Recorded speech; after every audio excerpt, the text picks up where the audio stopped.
Meski selalu diperdebatkan, para remaja setiap tahunnya menyambut sukacita Hari Valentine dan merasa perlu merayakannya bersama pasangannya. Valentine identik dengan hari kasih sayang di mana pada umumnya ditradisikan bertukar kado dan coklat serta menghabiskan waktu bersama untuk menunjukkan kasih sayang kepada pasangannya.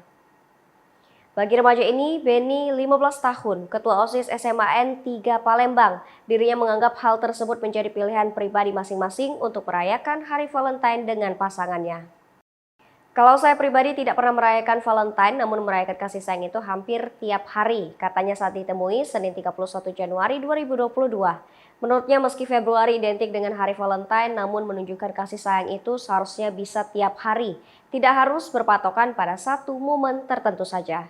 Sudah tertanam di mindset masyarakat kalau tanggal 14 Februari itu Hari Valentine dan untuk merayakan kasih sayang ucapnya.